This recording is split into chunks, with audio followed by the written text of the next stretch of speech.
Goed, toe ons oor produkte gepraat het, het ons 'n binoom gehad, wat vermenigvuldig word met 'n binoom. Reg? Nou, wat ons gedoen het is, ons het altyd gesê, ons gaan die eerstes met mekaar vermenigvuldig, the first. So dit gee vir my x kwadraat.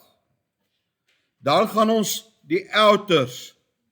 Die outers is mos nou plus 2x vermenigvuldig, nee.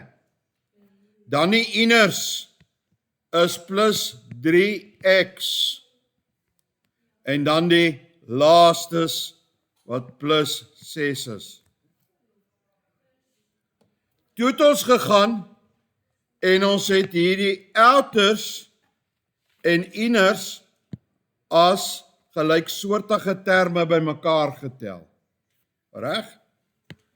Toe het ons gesê dit is x kwadraat plus 5x plus 6. Reg? Is julle met my? So, toe het ons opgeëindig met 'n 3-term. Sien julle 'n 3-term? Waarmee ons opgeëindig het. So, werk faktorisering ook basies. As ek 'n 3-term het x kwadraat plus 5x plus 6, moet ek basies net hierdie middelterm as 2 terms skryf. Dan sal ek, as ek daai middelterm as 2 terme skryf, dan sal ek kan faktoriseer. Is julle met my? OK. Goed. So kom ons kyk hoe ons dit gaan doen en hoe ons dit gaan regkry. Goed. Wel, ons het 2 terme nodig as ons hulle bymekaar tel, want onthou ons het hulle bymekaar getel.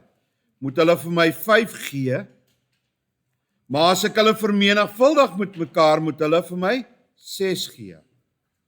Nou kan ek sê 1 plus 4, maar dit gaan nie vir my 6 gee nie, stem julle saam? So dit kan net 2 en 3 wees. Is julle nog met my? So nou gaan skryf ek hierdie oor as x kwadraat plus 2x plus 3x plus 6. En nou doen ek presies wat ek nou net geleer het. Ek gaan groepeer daai terme, gaan groepeer ek. En ek sien maar hier het ek x as 'n gemeene faktor en hier het ek 3 as 'n gemeene faktor. Kom ons haal die gemeene faktors uit. As ek x hier uithaal, bly x plus 2 oor. As ek 6 hier uithaal, 3 hier uithaal, dan bly oor x plus 2. En nou kan ek sê hierdie ding is x plus 2 maal met x plus 3. Want ek haal x plus 2 uit as gemeene faktore. So wat ek eintlik vir jou sê is, jy kan enige 3 term kan jy faktoriseer in die teenoorgestelde rigting as dit. En al wat jy moet doen is, jy moet daai middelterm in 2 split, gemeene faktore uithaal, nog gemeene faktore uithaal, dan sy gefaktoriseer. Dis wat ek vir jou sê. Nou jy hoef my nie te glo nie. Ons gaan 'n klein bietjie meer praat. Hoe het ek by hierdie 2 en hierdie 3 gekom? Kan ek gou-gou vir julle sê? Hierdie 2 en 3.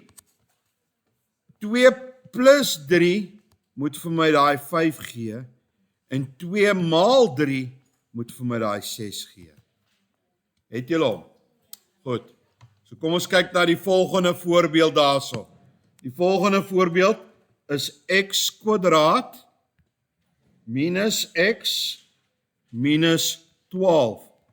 Nou, al wat nou hier gebeur is net tekens wat begin gebeur. Is julle met my?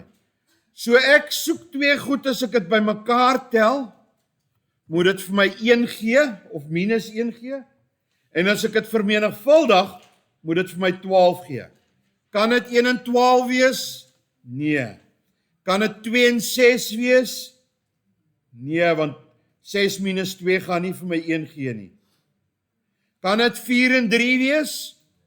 Ja, dit kan 4 en 3 wees. Maar kom ons dink net gou-gou mooi. Kom ons dink net gou-gou mooi oor daai 4 en 3, want dit is nou 'n belangrike ding wat ons moet doen. Ons moet nou mooi dink oor daai 4 en 3. Ons gaan sê 4 en 3. As ons hulle bymekaar tel, moet hulle vir my minus 1 gee. So dan moet hierdie 4 minus 1 wees en die 3 plus 1, nee, om vir my minus 1 te kan gee. En minus 4 maal 3 gee vir my minus 12. So ek gaan split daai middelste term. En ek verkies altyd om die minus eerste neer te skryf. X kwadraat minus 4x plus 3x minus 12. Ek groepeer hulle.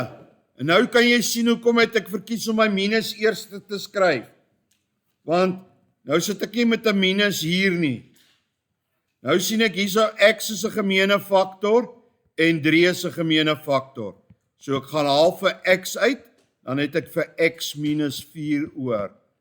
En as ek hierso vir 3 uithaal, het ek vir x minus 4 oor. So daai twee is gemeene faktore, ek haal hulle uit, is x minus 4, so dit los my hierso met x en daar met plus 3. Daar is hy gefaktoriseer.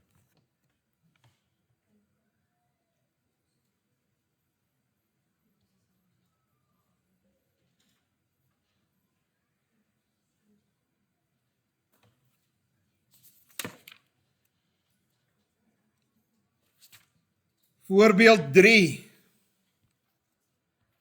Voorbeeld 3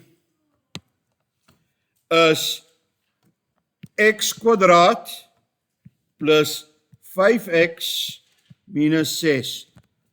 Ek gaan vir julle vra om hom eers te doen. Doen hom gou-gou vir my. En dan kyk ons saam of julle hom reg gekry het.